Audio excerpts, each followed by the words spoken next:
Good day, everyone. Hope you're all doing well. Welcome back to the last video in my AK upgrades series. Finally finishing it up. It has been a very long time, longer than I thought it would be. Today, I'm going to be installing the Zenitco B-19. They make a B-19N version, which is designed for their for any micro dot to go on here, and then it would just go up here. Pretty nice spot to put a red dot. But in my case, I'm thinking of putting a pressure switch for a flashlight, which I haven't gotten yet. I just have my old flashlight on here. By the time you all see this, and by the time I get to the review segment, I will have a different flashlight on here. So let's get started here. As usual, it comes in its standard Zenitco bag. We've got the screws that we need. One thing I do want to mention is if you have a Zenitco B10U, or I believe it's called a B10L, which is their version, so if I remember right, the B10U is the one that does not have side rails, and then the B10L is the one that doesn't have a bottom rail either. If you have one of those, you'll need shorter screws, which I believe you should get if you bought one of those specific handguards. Either way, I have the railed version, so I'm all fine, and I have 4 of these, I believe M5x9 screws are what we're going to need. These are flathead. I was already looking at this a bit off camera. I do prefer Allen, or hex key, I guess, as it's called. But yeah, I'm going to be Loctiting this, so it should hold on anyway. But let's look at the specs here a bit. There's one thing I want to mention as usual. I like to talk about the weight here, which is, there we go. So up here at the top, we have 90 plus or minus 5 grams. And what I wanted to mention about that is, so when I was deciding to purchase this, I was thinking pretty heavily about getting an Ultimac railed gas tube instead of this gas tube cover or upper handguard, whichever term you prefer to call it. But either way, the reason I decided not to get that one, well, I mean, there's a few reasons, mostly heat, because I'm planning on mounting a pressure switch up here. I don't know how well it would handle that, but mostly was kind of fit, because I know this will fit with the Zenitco lower handguard I have, and weight, what I specifically originally wanted to get to, and then I got kind of sidetracked, is if you have your gas tube plus this, or you get the Ultimac, they're actually about the same weight. So you don't benefit in terms of weight from one or the other. Either option is going to be heavier than your standard just upper handguard with just the gas tube, but it's not that much weight, 90 grams plus or minus 5. So anyway, let's get started here. So this isn't really disassembled very much. All you need to take off is the upper handguard or gas tube cover. And you can see these these holes. Let's see if you can see those.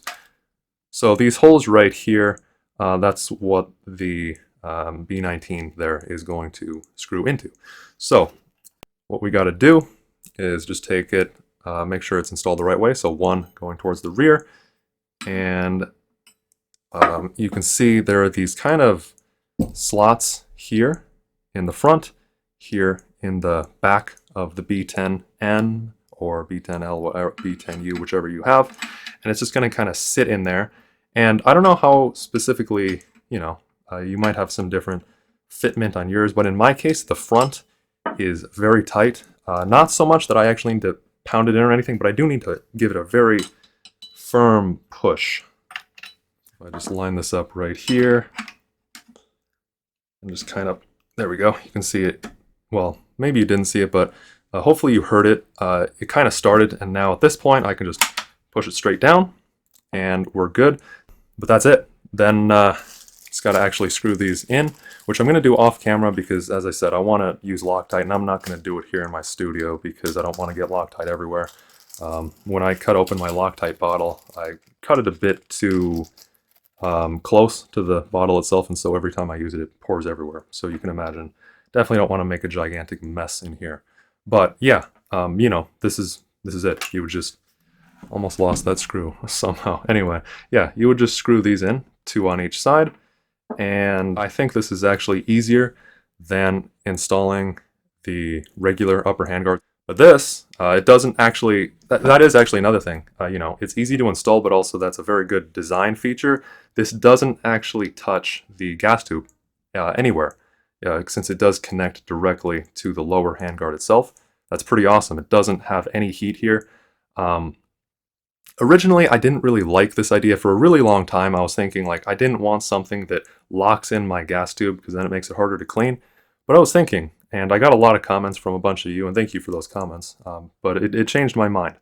I have realized that you really don't need to take the gas tube out to clean it. One specific person I remember mentioned that they just use a shotgun bore brush and just rub it through there, push it through there, and then that works for them. I just use a 50 cal, just cotton swab. I soak it with solvent and just push it through, and that works for me. You really don't need the gas tube that clean. I could see that being an issue if you had, if you were shooting corrosive ammo. That I could see why you'd want to worry about it there. Maybe you'd want to then take things apart completely to get them really sprayed out and all of that in that case. But in my case, this works well. And really quick, as I said, I'm going to be mounting a pressure switch up here, and it looks like there should be enough room. But at least that's what I thought when I installed it. After doing this segment here that you're all watching now, I was testing it, and I was trying a bunch of different ways of measuring it, and ultimately I decided to just stack up quarters as much as I possibly can until I start to see them below me, or below the sight. And I was only able to get 2, and I can barely see the top of the second quarter in my sights when it's like this, so that is very little room that I can mount a pressure pad. And in fact, I don't know of any pressure pads that are this small, unless I go with those really small kind of taped on ones, but I don't like the idea of that. But yeah, as you can see here, 0.3 millimeters approximately. I'll come back because it's going to be a while before I buy that flashlight when I'm recording this, but I'll come back later, weeks later or months later. I don't even know how long it's going to be by the time you all see this, but when I get that other flashlight on here, I'll let you all know how it sits with the pressure plate or pressure switch. But otherwise, yeah, this was a really easy installation. I have kind of noticed over the course of my upgrades videos that a fair bit of these kind of more, I mean, this is a pretty small part, but a lot of these Zenitco parts, like the receiver cover and the stock especially, were pretty fidgety to get installed, but this was quite straightforward. So anyway, that is all I wanted to say there. I've been rambling on for quite a while now. I will go get these screwed in, and I will see you all in a few months or a few weeks, but for you, it's going to be a few seconds. Weird how we got this YouTube time distortion, but anyway, see you all then. All right, well, it's been 8 months, which is significantly longer than I was initially planning for this to take. Just a bunch of stuff came up. So one thing you might be noticing is I mentioned I would be putting a light on here by the next time that I would record, but instead I just have this Zenitco light that I had on my P320 before. I just have it moved here temporarily because what I found out is that, actually before I say anything about that, so for context, I'm looking at getting a Cloud Defensive Rain 2, which just recently got released and put on here. However, I recently got a fair bit of experience with the Rain 1 that is mounted right here on this Tavor. And what I noticed, so before it got mounted onto this Tavor, I was testing it on my AK right there, and I noticed that the cable right here for the pressure pad is actually ever so slightly not long enough if I put that on the gooseneck as I have my light set up right now. So I'm currently trying to figure out how to mount it, and also the Rain 2 is on back order anyway, but I wanted to make this video because it has been 8 months, which is, as I said, is significantly longer than I intended for this to take, so I wanted to just get this video out at this point. I do, however, have finally an actual optic on here. This is the optic I'll be sticking with, EOTech. Great.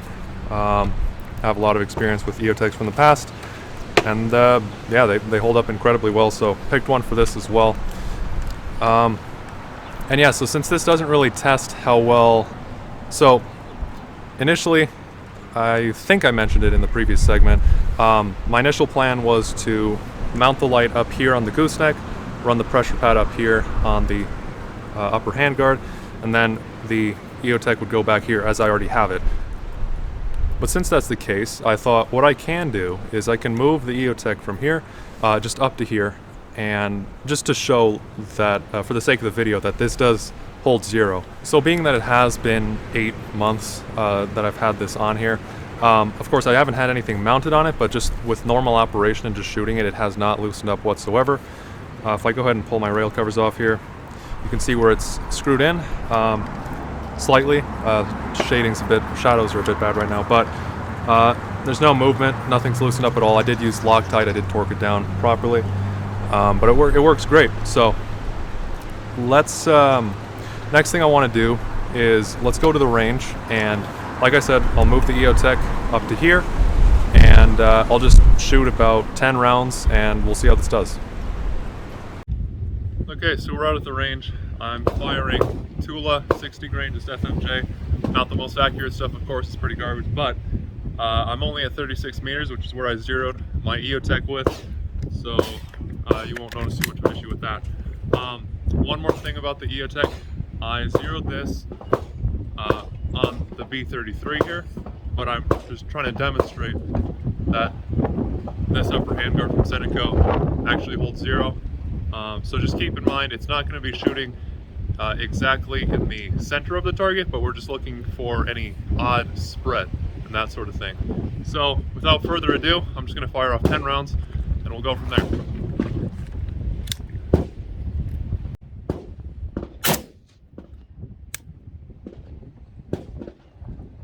And also that first shot, I forgot I need to aim above it, so 10 more after this.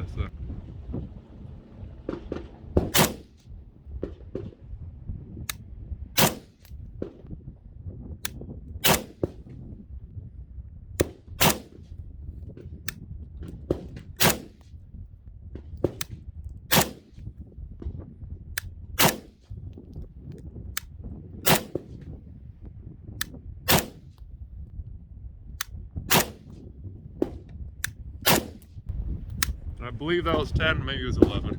Kind of lost track because I messed up on the first one, but let's go see how that hit then, and go from there.